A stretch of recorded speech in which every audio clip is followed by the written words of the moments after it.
Good afternoon.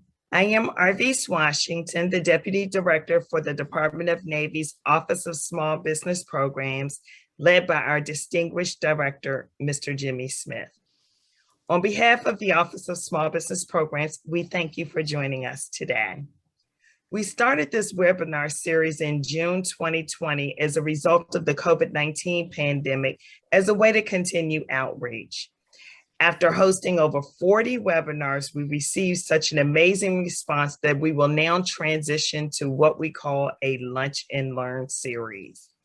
Our goal is to keep our audience engaged, connected, and informed while providing timely and relevant insights on the topics impacting the Department of the Navy, the Department of Defense, the federal government, all of our business partners and community leaders.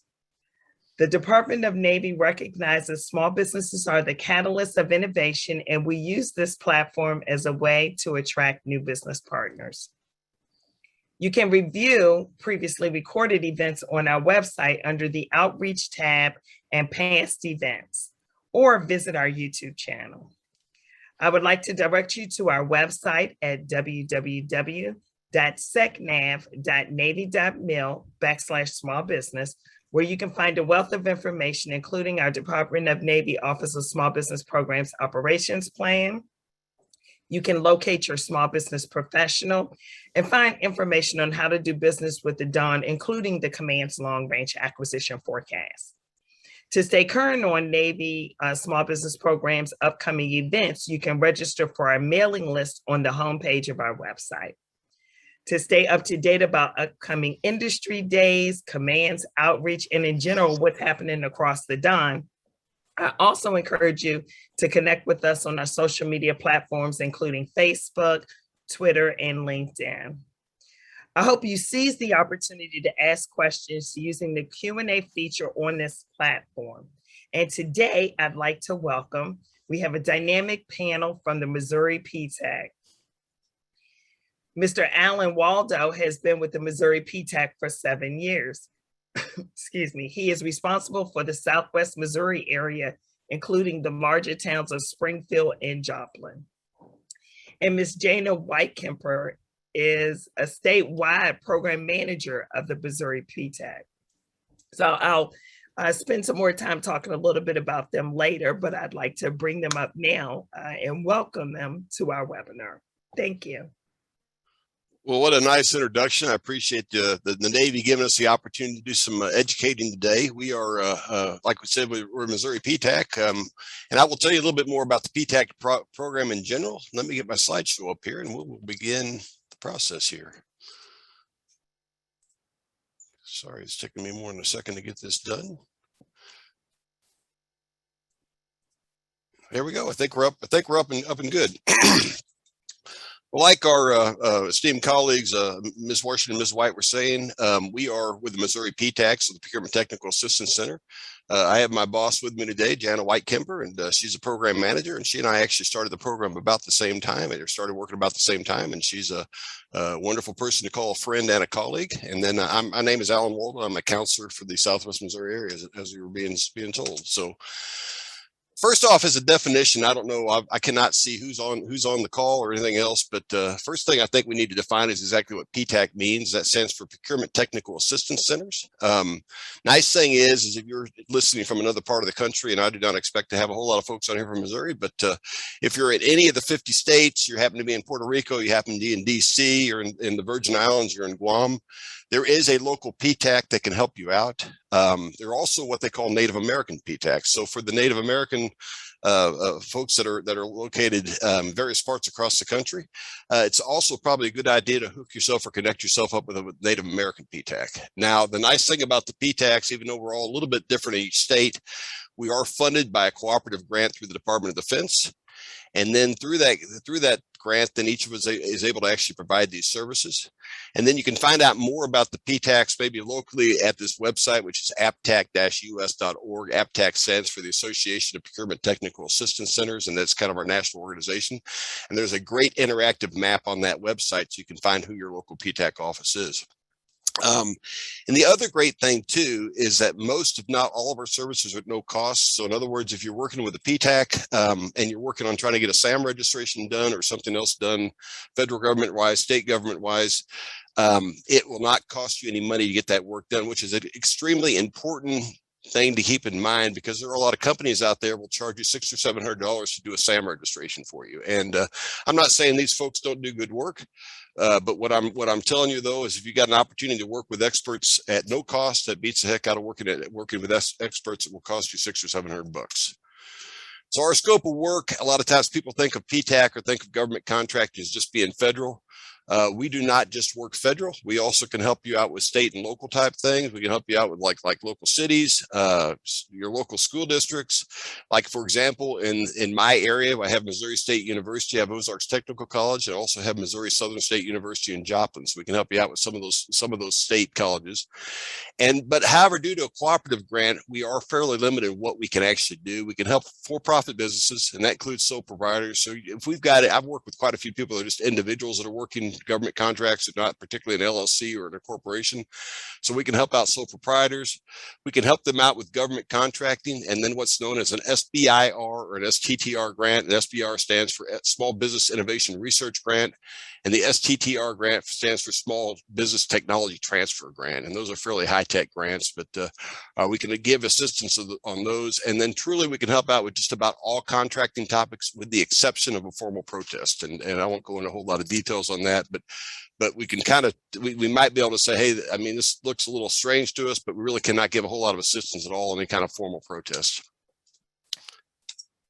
And for some reason, my slide doesn't want to go forward. There we go. So some of the other services, we can help you out with the general registrations. We can help you out with the system forward management or SAM registration. We can help you get a Dun and Bradstreet number. We can help you out with state registrations. And so, for example, in Missouri, we have what's called Missouri Buys. And if you'd like to sell to the state government, we can help you out with Missouri Buys registration.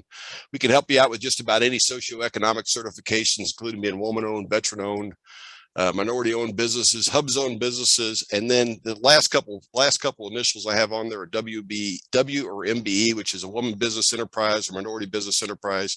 DBE is the disadvantaged business enterprise through the departments of transportation, and locally, at least in Missouri, an SDVE is a service-disabled veteran enterprise. We can help you do a solicitation review to try to help you figure out what the important parts are of the solicitation. We can offer you what they call FAR guidance. The FAR stands for Federal Acquisition Regulation. We can give you like non-legal advice on that. We can help you out with debriefings on a FAR Part 15 solicitation.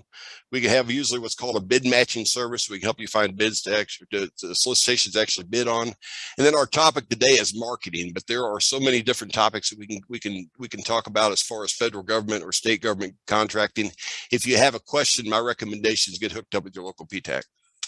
Let's talk about marketing. In today's agenda, we're going to talk about my recommendations on registering SAM, and then also what they call the SBA's Dynamic Small Business Search.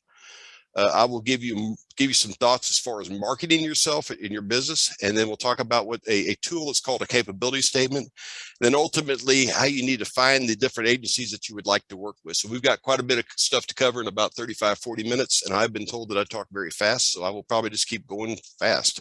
As far as the chat feature and stuff, I am not monitoring that, but our friends with the Navy are looking at that. So I mean, if you're asking me a direct question, somebody from the Navy will get back to you, or possibly Jana, but they will kind of interrupt me if I need to be interrupted at some point too. So SAM and the SBA Dynamic Small Business Search. So first off, as a reminder, SAM stands for the System for Award Management. It is the only portal where you can actually do business with the federal government. Now, there are a couple exceptions to who doesn't need to be registered in SAM, but I'm going to say 99.5% of businesses need to be registered in SAM if they would like to sell to the federal government. So when you're registering SAM, one of the things they ask for is what's called NAICS codes. And NAICS stands for North American Industry Classification System codes, and basically describes what industry or industries your business is in. So for example, 561720 off the top of my head is a janitorial business. Construction businesses are all in the two range. So my thought when I'm talking to somebody and helping somebody with the SAM registration is that we will spend time looking up NAICS codes, and we will try to find every NAICS code that is appropriate for that company. Now, I have looked at people's NAICS codes before that literally have 60 or 70 NAICS codes listed, and they literally can do anything from a construction project to a management presentations to, I don't know, being a camp host. I mean, all kinds of different things I can do. I generally take the stance that I'd like to just choose out the NAICS codes that the company can actually do, and usually recommend that they do not put any more on there than what their company is actually set up in order to do business. The other thing a lot of times we will do is spend time looking at who your competitors are and seeing what their NAICS codes are, because the last thing I would like to do with a client is to leave off a NAICS code that perhaps the plumbing company right down the street has on theirs also. So I usually like to recommend we pay attention to what competitors' NAICS codes are too. In addition, many times I will help the client research past solicitations to make sure that if, for example, they are buying something through plumbing, the federal government's buying something through plumbing, that they aren't using some sort of oddball NAICS codes that we had not thought of before. So a lot of times we'll do some research on sam.gov and actually put in the words plumbing and see what the NAICS codes are that come up for those past solicitations. And then I also recommend, as you're looking for NAICS codes, to actually use the official NAICS code site, which is the census.gov/NAICS. That is the most up-to-date site, and that also gives a lot of good definitions as far as what is included in every single NAICS code that you're looking at. Another option that you have on the SAM registration is, do you accept purchasing cards or do you accept credit cards? I usually will recommend to the company that even if today they cannot accept credit cards, we mark the word yes, and then tell them that they will want to try to figure out a way that they can accept credit cards rather quickly if they happen to get an offer from the federal government. The reason why I make the recommendation that they mark the answer yes on that is because under what's called the macro purchase levels, the federal government can actually buy products up to $10,000 just with a purchasing card. And there are probably millions upon millions of dollars worth of stuff a day that are bought underneath that $10,000 purchasing level. And as long as a company can accept a purchasing card, there's not a whole lot more work that has to be done to get that federal job.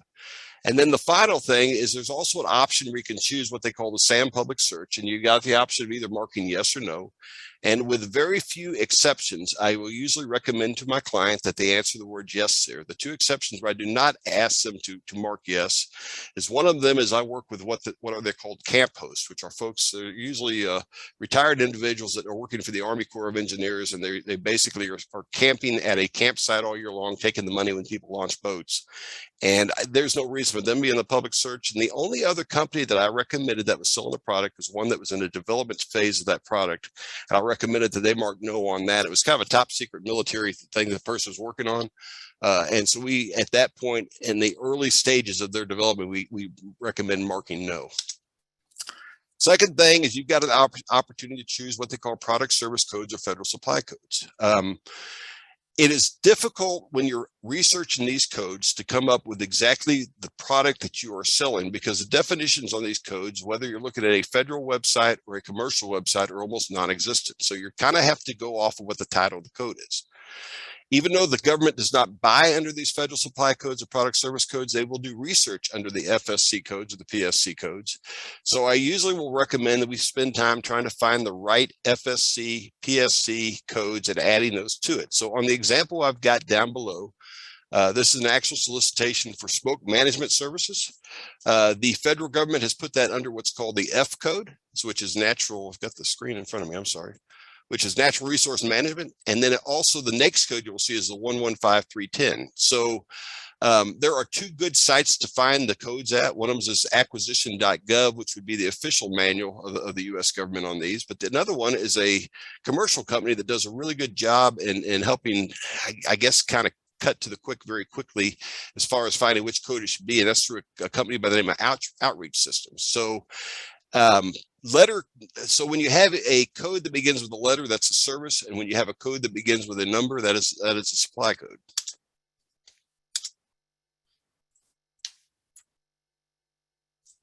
Here we go. So the next part on the SAM registration, a lot of times people will forget, is towards the very end of the registration, they've got the opportunity to register their business in what's called the SBA's Dynamic Small Business Search. So SBA DSBS. You've got a link there that will show you kind of where that site's located at. The nice thing is that when a federal government buyer is looking for companies to do business with, that is a main database that they will use to try to find companies to approach about buying a product from. And I've heard that time and time again. Missouri PTAC had a presentation about 2 weeks ago with Congresswoman Vicky Hartzler's office, and whenever you talk to a contracting officer at that event, they would always say that the Dynamic Small Business Search is their best tool for finding companies to do business with. And they can search by states, they can search by certification. So are you a woman-owned business? Are you a veteran-owned business? Are you a minority-owned business? They can search by keywords. They can search by a capability narrative. They can search by your NAICS code. So there's lots of opportunities for them to search. In that, I do ask that the company spends time with putting together keywords and a capability narrative. So many times, if I am helping a business out that I have not helped out before with a SAM registration, one of the first places that we will look is we will go to their website and we will look to see what types of keywords they have on their website. That is an excellent way for you to not forget something that you are doing as a business.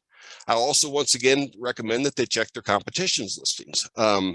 That way, if you've got a plumbing service in town, I'll just keep going back to plumbing, but if they've got down plumbing, they've got down indoor plumbing, they've got down pipes, and maybe you don't have the word pipes, or maybe toilet backups or something like that, and a lot of the other folks have that on their listing, that would be a good keyword for you to consider adding to your listing. And then a lot of times then, as soon as I get done working with them on both what they call their keywords and their narrative, I will also then cut and paste those onto a separate document for future use. At the early part of the presentation, I mentioned, for example, Missouri Buys. And Missouri Buys, a company has an opportunity to have a marketing page.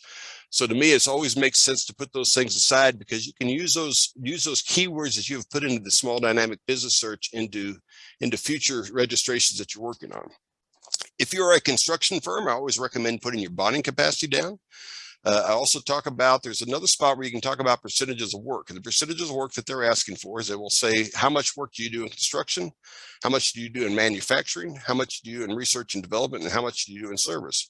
I usually like to find a company that can fit in more than one of those categories. So for example, if you are a plumbing company, you might be able to do 50% in construction, maybe 50% in service type calls. And the other thing is I always want my clients to include any type of special certifications they got. So if they are ISO certified, if they are a home health agency and they've got RNs, which they would normally have, but I'd like to make sure they got RNs in there. Another thing would be if they're Six Sigma certified, if they've got some special CDL, commercial driver's license, that's never a bad thing to have either. Also, I'd look for them to put in there their past performance. The government likes to know who you have worked with in the past. And on the past performance, I usually recommend putting the federal government items down first. So if you've got work that you've done with the Army Corps of Engineers, you've got work that you've done with the Department of Defense, I usually like to get those listed. And then after you've gotten the federal government work down, if you've got other levels of government work. So why don't we say here in Springfield, Missouri, you've worked with the Springfield School District. You might want to go ahead and put down that you've done work for the Springfield School District or Missouri State University.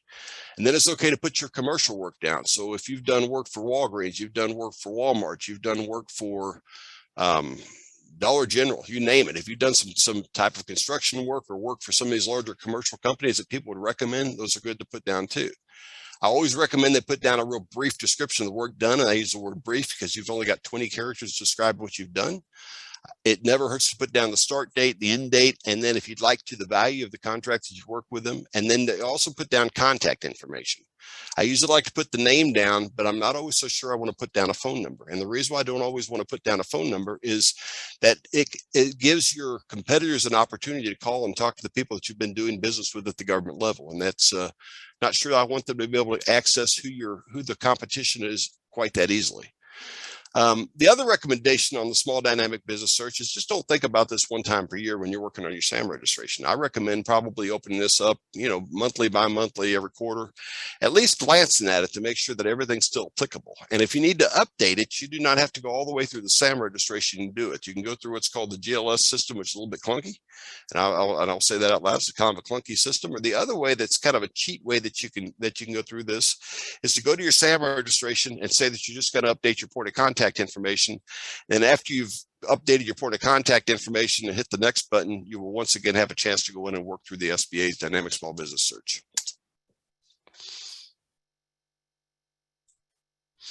So this is a lead sheet of what that SBA's Dynamic Small Business Search looks like to people that are searching it. And this is accessible not only by federal contracting officers, but by the public in general on when it's working properly. I've not given all the search parts here, but you can see you can search by location, you can search by congressional district, you can search by county. So I sit in what's called Greene County in Missouri. So I could search for federal contractors in Greene County. Now, if I was a federal contracting officer, I'm gonna give you a quick example, and I was looking for a cleaning firm and I was up in Alaska, and I realized that Fairbanks, Alaska and Sitka, Alaska are nowhere close to each other. But what we've got is we've got Expert Cleaning, we've got Shelley's Cleaning, and Expert Cleaning is owned by Miss Gilbert, and Shelley's Cleaning is owned by Ms. Moles. If I am a federal contracting officer and I'm trying to decide who I want to do business with, Expert Cleaning has got in there an entire description of the work that they're doing. So that is the capability narrative. And then right underneath there, that's also all the keywords they put into their presentation. So if I'm going to put in the word janitorial and I'm a contracting officer, I am not so sure that Shelley's Cleaning would pop up, but I'm 100% sure, assuming that her SAM registration is still active, that Expert Cleaning would come up. So look at the keywords: custodial service, janitorial, all the way down to vent cleaning, duct cleaning, floor maintenance, stripping, wax, and trash removal. So that is kind of what I'm looking for from a company. So the first time I work with a company, if they've got it listed in a small dynamic business search, I really want to make sure they've got right keywords. I really want to make sure they got the right capability narrative so they can be found by contracting officers in the future. So marketing. So marketing thoughts with me in general, when you're talking to a federal agency, marketing to the government is much like selling commercially. And if you're a newer company, with really rare exceptions, I truly recommend that you become successful commercially first.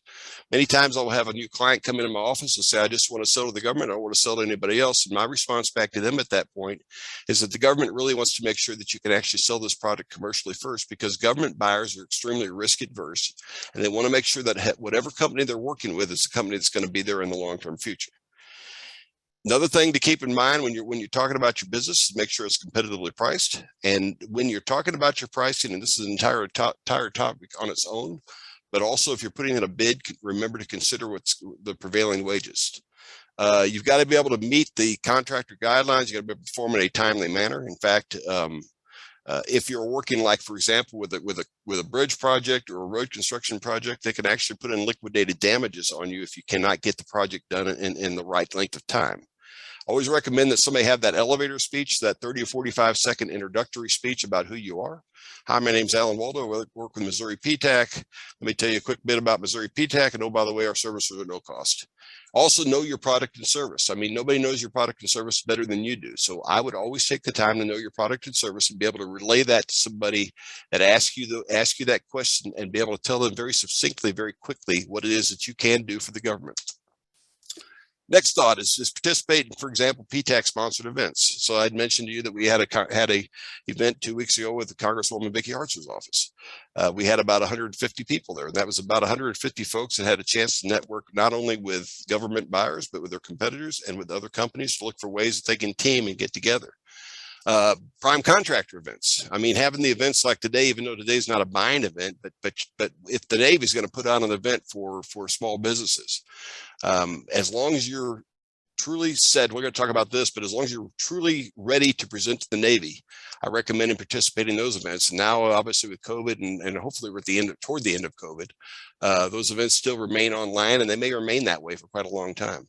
Recommendations: if you're involved in a networking event, don't be a wallflower. I mean, please don't just stand against the wall and wait for people to come to you. Go out and start meeting people, shaking hands. That's kind of outside my comfort zone, but that's the best way that you can possibly find yourself business or people to work with. Be prepared. Once again, know about your business, know what it is that you can do well. Have collateral materials. In other words, be sure you got your business cards with you. If you've got a brochure about your business, if you got something that's called a capability statement, we're going to talk about in section 3. And I always say, don't just focus on the government buyers, but meet other contractors. You can learn a whole lot from other contractors. One of our speakers at our small business symposium did a great job educating people. And this gentleman is also always looking for companies he may be able to market with. I also work with a large business down in Joplin that's continually looking for minority-owned business, woman-owned business, and hubs-owned business to work with. Those are the kind of folks that's really worth your time to try to meet and try to connect with. Other thoughts on marketing, having business cards. I've got kind of a theory on business cards, and my card does not live up to this, but it's always good if you have a business card that somebody can actually write on. So not be like a real slick material, but it's also not bad if you've got some empty spot in that business card so somebody can take notes. If you've ever gone to an event and met more than about 5 or 6 people, if you're like me, you walk away later on, you have a pile of business cards in your pocket and you're thinking, oh my gosh, who were these people? If you have a business card that somebody can write on, or you can write on, you can take notes very, very quickly. So you can kind of remind yourself what the conversation was that you had with that individual. Another thing is you need to have a website. Once again, one of the things that came out from our Hartzler conference was that the large businesses over there said they will typically not do business with a company that does not have a website. If nothing else, even though this is obviously not preferred, I mean, you have a presence on Facebook, but my recommendation is to have a website, because that is the way people research. I mean, how many people here today will go out of town if they're going to a hotel and you're going to DC and you're going to check out hotels in the DC area? You're going to be looking at reviews. And if that hotel doesn't have a website, the odds you staying at that hotel is almost none. Capability statement, we'll talk about the next section. I usually also like to recommend with your email address. It's never bad to have, like, for example, Waldo AJ at abccompany.com. Instead of Waldo AJ at Hotmail or Waldo AJ AOL. But kind of look at your email address, look for professionalism. Never hurts to have a LinkedIn account. And I'm horrible at LinkedIn personally, but it's never bad to have a LinkedIn account. Also lately, I don't know if this is across the country or not, but in Springfield, we've got a group called Alignable, and it seems to be another business networking site. Monitor social media sites, things like Yelp. If you start seeing bad reviews and stuff on Yelp, you might be prepared to start trying to answer that. Because if I'm a contracting officer and I want to do business with you, I am going to be looking at various sites to try to find out what people are saying about you as a company. Be willing to present your company if you got a chance to talk at Rotary or trade show. Another thing is doing an industry study, issue a white paper. If you've got if you've got some scientific data to share, doing a white paper study about, climate change, workforce shortages. I mean, whatever that white paper may be about, that can actually back up the ability for you to be the expert in the industry about your company. If you're granting a meeting with a government buyer, always think about professionalism. We were kind of joking because I didn't have on a suit, coat, and tie yesterday. But if I'm going to have a meeting with a contracting officer, you're pretty sure I'm going to have on a suit, coat, and tie. So dress the part. I mean, if you are a professional architect, they probably expect you to be in a suit, coat, and tie. But just dress the part, look the part, act the part at that point. Be on time. There's been a lot of meetings I've had recently where somebody is wanting to get on a Zoom meeting with me, and we end up having to wait like 5 minutes as they're having to update their Zoom on their computer, maybe their Teams on their computer. The last thing you want to do is have a contracting officer waiting on you because your Zoom account is not up to date. So you might want to play with that and check that before you get on the call with somebody. Don't ask dumb questions. Now, I'm usually a firm believer that there is no such thing as a dumb question, but there are dumb questions that you can ask a contracting officer. Dumb question number 1, what is it that your agency buys? Dumb question number 2, so do you think you might want to buy products from me? Dumb question number 3, so what is it your agency actually does? Research. There is a lot of information that is out there about the agencies or the companies that you're trying to sell to. Have a rough idea when you're going to a meeting how it is that your product or your service might be able to best meet that agency or that agency, or going back to the commercial side, that company's needs. Prepare. I mean, once again, that's kind of what I was talking about with dumb questions. Understand the needs of the agency. Another thing is don't badmouth your competitors. So if I'm having a conversation, and this goes with the next bullet point point also. But if I'm having a conversation with the Department of Navy and I've got a high-tech computer system, some type that the Department of Navy can use, and the Department of Navy currently is working with my competitor, and they're about year 3 or year 4 of a 5-year contract. That's not a bad time for me to start trying to get meetings. And the way that meeting is going to go, if I get an opportunity to talk to somebody at the Navy, is I'm going to say, hey, look, I understand you're working with the ABC company on your computer needs. You know, I think you're lucky to be working with that company. I think they do an outstanding job. They've got a good reputation in the industry. You know, I'm trying to learn something about ABC company and kind of how they're able to meet the Navy's needs. So what is it you like about ABC company? And if you get the contracting officer or the contracting officer specialist or somebody talking at that point, they might say, oh yeah, we like working with ABC company because of A, B, and C. Typically, though, what's going to happen toward the end of the conversation is they may be talking about how much they like working with that company, but you're going to come to what they call the but. You know, I like working with ABC because they're always on time. They've got professional people. They've got a lot of expertise in the world of Six Sigma. Our downtime has been very, very little. However, however, they're not real responsive in getting back to us with phone calls. And sometimes I can't quite understand their bills. So when that contract comes up to bid again, you've got the but, you know the reason why the Navy may not want to do business with them again. So you can capitalize on what that but is by making sure that you address, maybe not totally directly, but you can maybe be able to kind of address how it is that you might be able to service the Navy even better. Effectively discuss how your product or service will exceed their needs and expectations. So in other words, if you've got examples about how you've done business with Walgreens, with Walmart, and how happy you are, and you maybe have an email or something from some executive at Walgreens that says, hey, I liked working with Alan Waldo Plumbing because he was always on time. He never charged me overtime on the weekends, whatever it might be. Be willing to explain to the Navy or whoever you're talking to about why it is that they really, really want to use you. And then if you've made a promise to the company, be sure to follow up with that promise. So if you've told them, hey, in a week, I'll try to get you information about who my plumbers are. Don't put that off and say, oh yeah, a week came and gone and I forgot to do that, because all of a sudden that week becomes a month. And these contracting officers will have a long memory as far as what you did or did not deliver to them that you promised them. Capability statements. Best way to describe a capability statement, it's a federal tool. And truthfully, it's a lot like a resume that you would use for yourself if you're applying for a job.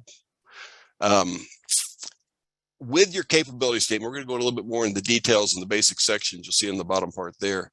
But it's probably not even a bad idea, if you'd like to even have a link off of your website to your capability statement. So there are some companies out there that do a lot of government contracting that may have on the top of their website, they may have residential customers, commercial customers, and they may even have like governmental customers. The governmental customers, if they link on that page, they may find that they've actually got a PDF file of the capability statement.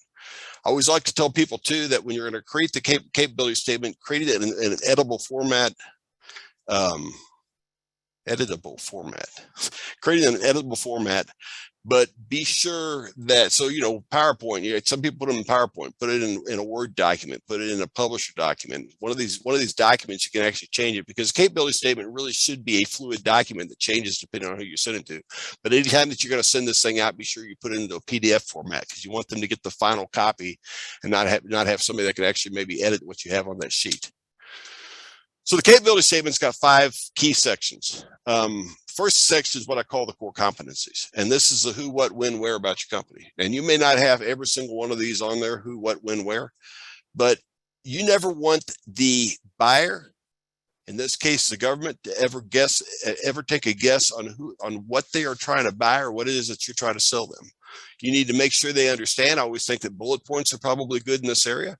I worked with a person yesterday that had a capability statement, and one of the comments that I made to her is it took us to about the 3rd sentence before I even had any idea at all what she was trying to sell to the government. I said, look, you've got to get that more, at least you got to get that more to the top. Because government buyers are busy trying to look at these things, trying to sort through these things. The last thing they want to do is read a long history about you and still have no idea what it is that your company can actually provide for them. Number 2. Second section is the differentiator section. This to me is by far the toughest one to come up with. The reason why this is the toughest one to come up is you've got to try to define why it is that the CEO or the KO would want to do business with you and not somebody else. I always tell people to be ready to brag about your business. I mean, don't come across as being arrogant, but be willing to brag about your business. Try to talk about the successes you've had in the past. I always also tell people to never, ever, ever lead off with the top bullet point on this thing being, hey, I'm a woman-owned business. I'm a service-disabled veteran-owned business. I'm a minority-owned business. I'm a Hubs-owned business. Companies and agencies deal with a lot of companies that meet those goals. What they're looking for, though, is they'd like to find out how it is that your product or your service is going to help them exceed their goals and to give the best value to the taxpayer or the government. And as you're trying to come up with things to put under your differentiators, it never hurts to ask some of your staff, brainstorm with your staff to say when you're going out and trying to sell our product, what is it that the customers are saying that they most like about us? And it also doesn't hurt for you to ask your customers what it is they'd like about you also. A little bit further on differentiators, be sure to include any type of special certification. So if you're ISO certified, that's probably not a bad thing to put down. With the life cycle now of businesses, if you've been a business has been in business for more than 20 years, more than 25 years, I mean, I guess depending on the business, more than 10 years. I think showing length of time that you've been in business is never a bad thing. If you've received special awards, so maybe you've received the Missouri Quality Award, not a bad thing to put down special awards that you put in there in differentiators.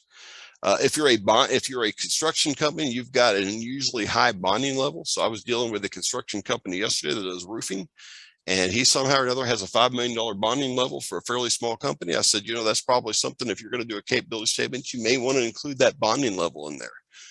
And then ask yourself too, as the owner or the company or the president of the company or somebody that works for that company, what makes you the most proud about your company? What is it that gets you motivated to come to work every day? And don't tell me it's good coffee, good donuts. Look for something that says, hey, I am thrilled to death to come to work for this company because of A, B, and C. And then if you got your key personnel, they've got some special training, special skills that are out there. It's never a bad thing to put those on there for capabilities, for differentiators also. Third section, past performance. I always say, just like on a resume, only list your best customers who will say great things.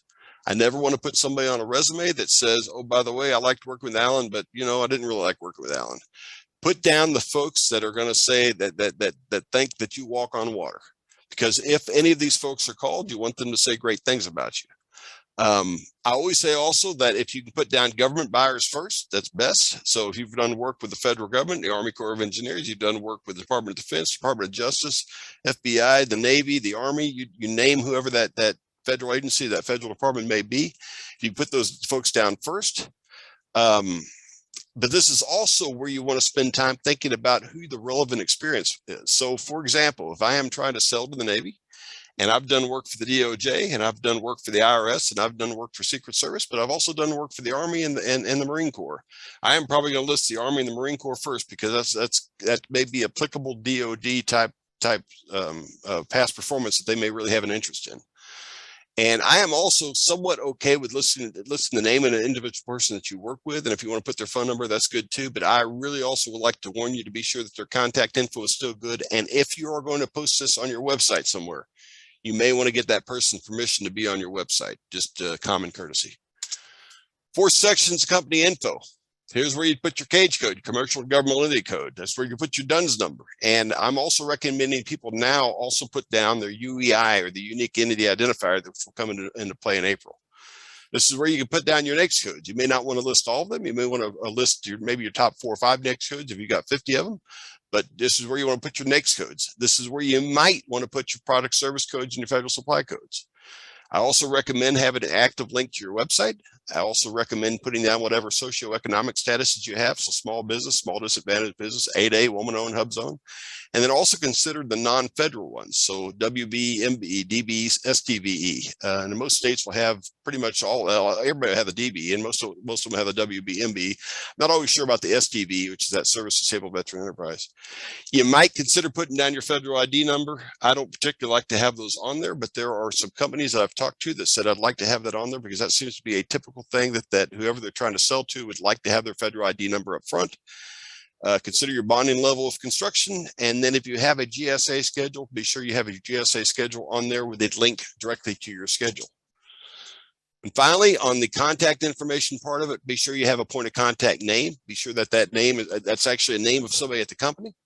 It never hurts to have that person's title down. Somebody that may be wanting to contact somebody will want to know if they're talking to the CFO, they're talking to the chief bottle archer, or they're talking to somebody that's in charge of sales. You want to be sure to have a phone number. You want to have an active link to an email address. I don't think you need to worry about a street address. You can have it on there.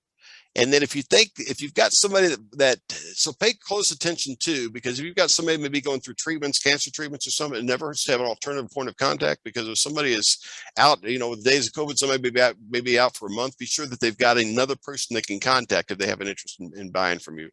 And be sure your point of contact truly knows their authority level. So I would hate to be a federal buyer and call somebody up and says, hey, can we make a deal today? And that person say, I have to get back to you. I've got to clear that with somebody above me.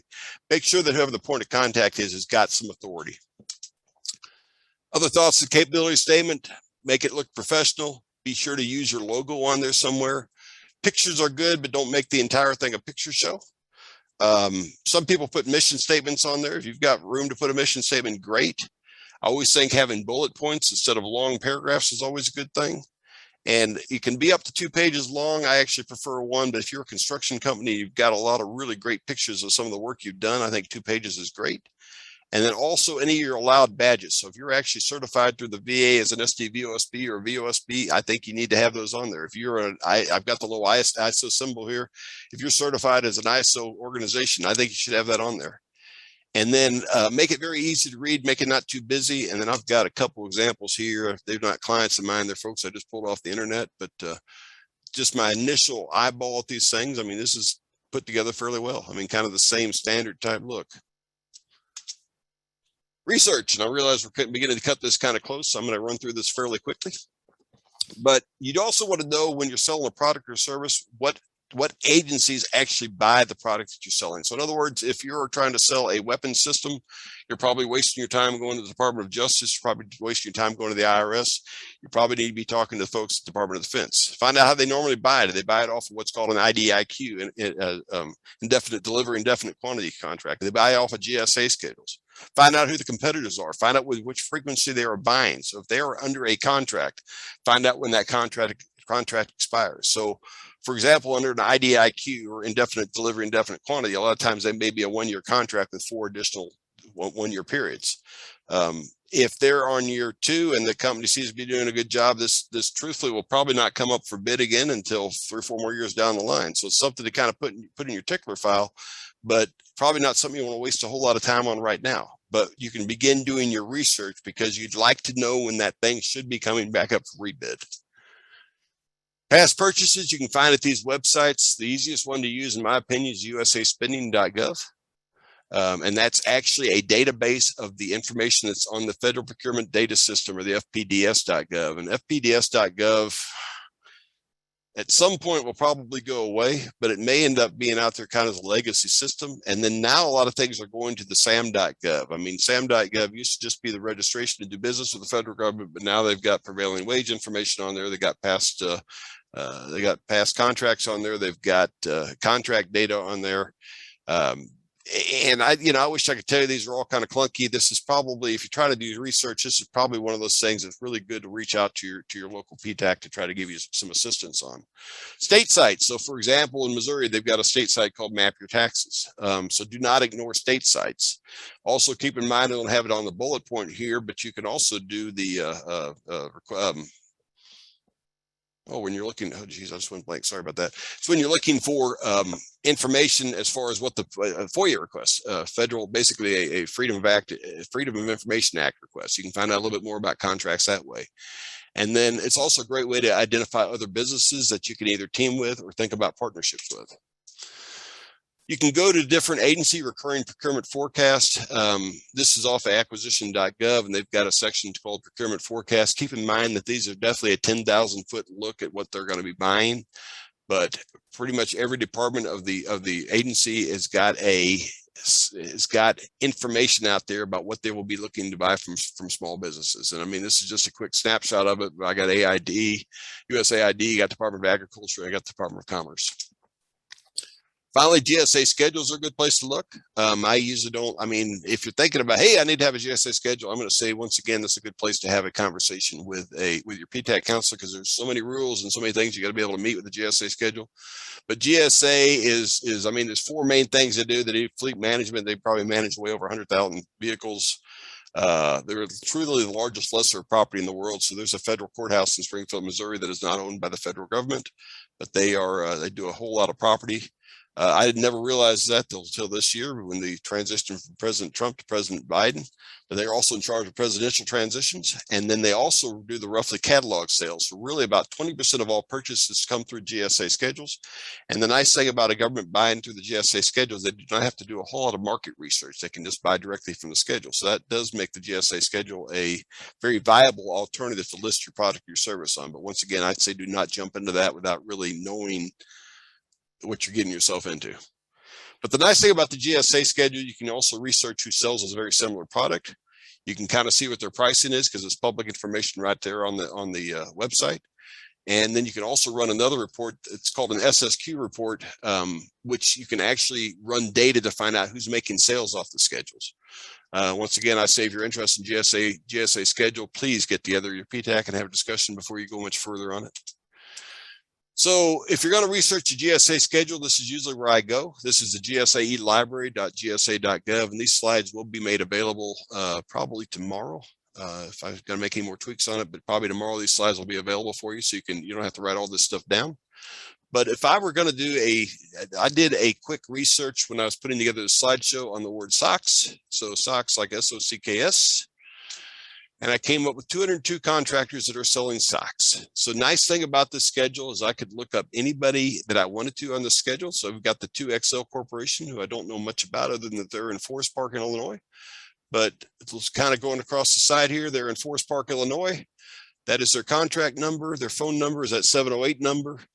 But it also gives their socioeconomic categories. So that SWO, so it's a small business, it's woman-owned business, but they've also got their price list and they also got their catalogs. You can learn a lot about how much they're selling their product for. And if I really want to find out more about the 2XL Corporation, if I click on their name, I can find out their DUNS number. I can do research on the USA Spending to find out what they've sold. I can find out who the point of contact is. If I'd like to maybe be able to introduce my product to them for them to sell on the schedule, I know who I need to start having conversations with. So there is a lot to be learned for the GSA schedules. Closing thoughts before we take questions. Number one, keep in mind that government contracting is truly a marathon and not a sprint. Like I said, I've cringed when I've had people come in my office say government contract is my last hope for this business. How fast can we get this done? Those are tough conversations to have because government contractors should never be your lifeline for your company. Number two is really truly expect to be disappointed, but truly don't give up. There are a lot of companies that have been told no many times. And if they would have given up, they would never become a government seller. My largest contractor that I mentioned to you is a gentleman that does cybersecurity work. He started his company back in 2008, about the time the market crashed. He was not a prime contractor at all for about the first 2 or 3 years. He was actually be able to kind of do some work for Xerox and IBM and a couple other larger companies. But now he is a larger prime, and truthfully, he said, I think he really felt like giving up the first year or two he was in the business, but he did not give up, and now he's a very successful multi-million-dollar a year federal contractor. If you do get a contract, or when you get a contract, do an excellent job. It never hurts, like I say, to develop a relationship with other primes. No company is an island, and there's a lot of times that you can find a relationship with somebody, even a competitor of yours, that you all can deliver a product or service much better to the federal government. I always say look for win-win, and then always know how your product or your service can help the government to solve a problem. That being said, there's the contact information for both myself and for Jana. I probably work best off of email than anything else. We've got our local website there, and hopefully nobody's fallen asleep, and hopefully everybody's gotten something out of this. So I think at this point, I'm going to quit my sharing. Stop share. There we go, stop share. And I guess we can start looking at maybe the questions and answers. Yes. Ms. White, can you please start my video? It's saying that it's disabled for me to start it. So while we're doing that, we do have a some questions that have come in. First, the slides will be shared on the Department of Navy's Office of Small Business Programs website.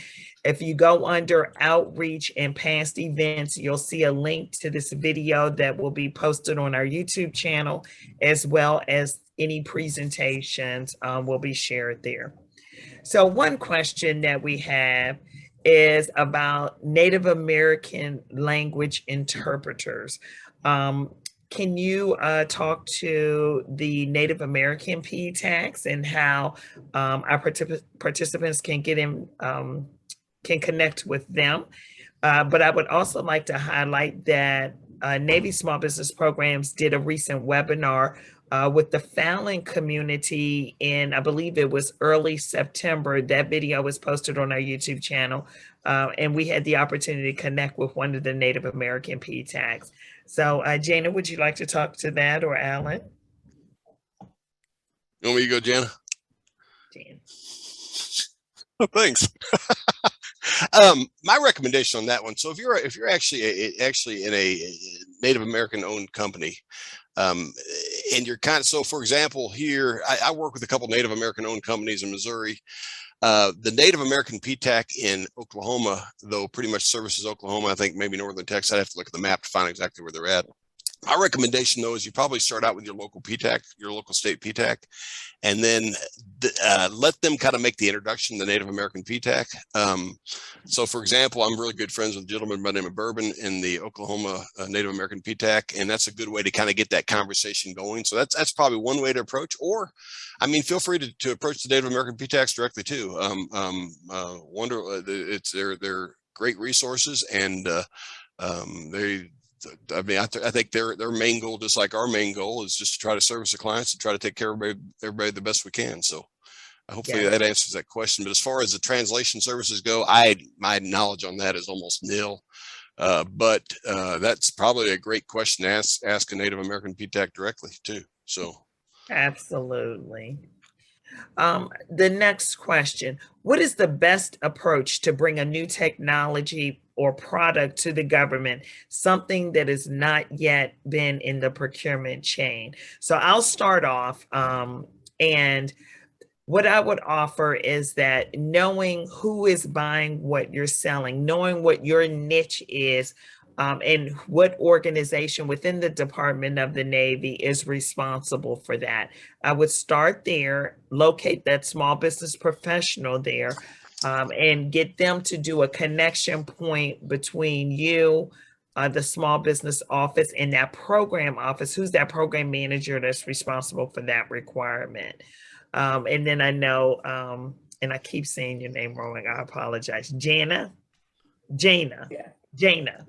So Jana had something she would like to offer as well. Well, in the chat, I had just said, definitely SBIR, STTR. And we actually have a few clients in Missouri that have new technology that have been going after the SBIR, STTR. And I do not know what agencies. I could maybe find out, but like one of the participants commented that there are open topics dates. So I would definitely, if you're not working with your PTAC, your local PTAC, get in contact with them, and they can get you in contact with an SBIR or STTR subject matter expert. So, and we also, on our website, we have a connection. So the SBIR office, you hear Small Business Innovative Research, does not fall under the Department of Navy Small Business Programs. That office is actually under the Office of Naval Research. So you would go to the I think it's Navy SBR. You can Google that, go to that website, and then their program, SBIR program managers at each of our 10 major buying commands connect with them, as well as your small business professional that's at those commands. Can I also jump in on that too? So the other thing too is there's what's called unsolicited proposals, and if you go to FAR Part, 98% sure it's FAR Part 15.6. So if you go to the acquisition.gov and type in FAR Part 15.6, it actually goes into all if you're going to do an unsolicited proposal, all of the different steps to do. So if you've got some brand new technology that by golly that the government needs to know about, They give all the rules and regulations about how to go about actually putting that together in a document for a department. So you might also consider that 15.6 FAR. So Great. So this is a good question. Does SBA's dynamic small business search have the same information that a company provides on sam.gov, or does the company need to maintain both SBA's dynamic small business search and GSA's sam.gov? So there's a lot of information that flows directly from the SAM registration. So for example, your address, your phone number, your website, typically you're going to have a point of contact in there. So there's a lot of information that goes directly to the SBA dynamic small business search. But the stuff that does not flow over there that you've got to input would be your keywords, would be your capability narrative, would be any past performance that you've done, would be your bonding level.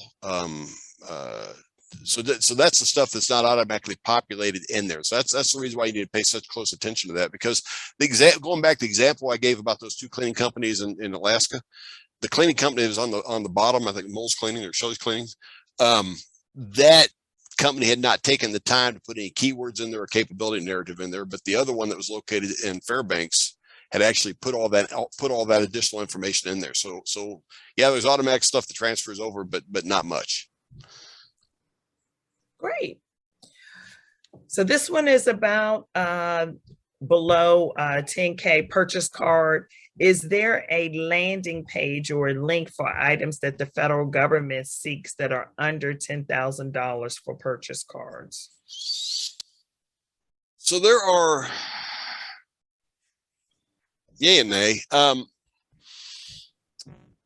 There are some sites out there kind of give what's kind of small purchase amounts, and I did not come prepared with what those links are, but there are some places out there that will have that information. My thought though is on those is if you can get your capability statement into the hands of the buyers and have that good SBA dynamic small business search, then if they are looking to buy something that's under the $10,000, so I am the Army Corps of Engineers and I'm looking for a new weed eater. I didn't use lawnmower because lawnmowers are pretty expensive, but a new weed eater that's a top notch weed eater for $1,000. I am probably going to go to the SBA dynamic small business search, find out who is within maybe 30 miles of me or 40 miles of me as a park, find out who sells those weed eaters, and then contact you that way and say, hey, Alan Waldo, do you want to sell us a weed eater for $1,000? And my answer to them is, hey, every day. Just let me know when you like to buy. And would you like to buy the gas from me and the additional string for the weed eater too? So that'd be my recommendation on that. I think because the old FBO or the SAM is typically $25,000 and above is what the purchase threshold is there. So that may not be a great answer for you, but once again, it kind of goes back to being sure that people can find you. Jenny, you got anything else on that one, or you? No, it's just, I didn't answer that question specifically just because there really isn't a set place that you can go to find even a list of purchasing card holders. For a lot of reasons, I feel like the federal government probably doesn't want that information floating around. But it's really just finding out what agency might be purchasing what you are selling, and then getting in front of them, like Alan said, and maintaining those relationships. So you can't just email the capabilities narrative and think that you're going to stay in their inbox. You have to kind of maintain those relationships and stay ahead of it. Great. The next question, does the Navy purchase cleaning equipment, PPE, and medical kits directly from industry, or does DLA do this for them? So DLA would be your entry point for all PPE cleaning type supplies for Department of Defense. So that would be your entry point there. This one I'm going to throw out to Alan. Is there a rate expectation for certain services that the government expects to pay for services, or are they all evaluated differently? Can you talk a little bit about that? So anytime there's a project, the government will always do market research as far as what they think that range of purchases will be. So when you're seeing so when we say there's a construction project and they're building a new dormitory or new barracks at a post, an Army post, Fort Leonard Wood or someplace. They're going to have a rough idea that that thing's going to cost somewhere between 5 and 15 million, or I don't know, 10 to 20 million. They will put that down, but they're not real good about as far as putting down, this is exactly what we expect to pay for it. And that once again comes out of the market research, that comes down to the actual bidding process, that comes down to just discussions with vendors, comes down to probably looking at other likewise performance at other sites and organizations. And Ms. Washington, I cannot tell you enough. Thank you for letting me ask that question. Call Jana next time. Yeah, I apologize, but no, you did great. Each solicitation that we put out, the government will have their own independent government cost estimate. And this is just going to be based on for us to do our budgeting. So Congress appropriates us, the government agencies, funding for different projects, different programs. And with that, we have to delineate how we expect to spend that money. So we'll do our due diligence and do an independent government cost estimate. But that is not a wholesale, here's what your bid needs to come in at. It's more for us for budgeting purposes to be able to manage that. And with that, it is 1 p.m. And I would like to take the opportunity to thank Mr. Waldo and Ms. Weitkemper. I apologize. Weitkemper. I apologize. For spending time with us today in a very informative session. We've done a number of PTAC outreach events, and with that, each one brings a little nugget of information. So we appreciate you taking your time. We look to collaborate with you on future events. There were some questions that did not get answered. You can reach out to us individually, or you can utilize the information on our homepage of our website. So with that, I'd like to say thank you, and then also highlight the upcoming events that we have. And later in November, we will have a DCAA to provide an overview of resources available for small businesses. That will be on November the 17th. And then on December 2nd, we're partnering with the Small Business Administration's Ombudsman Office for them to talk about their services and what they do. So thank you for joining us. Thank you to our speakers, and hope everyone is staying happy, healthy, and safe. Thank you.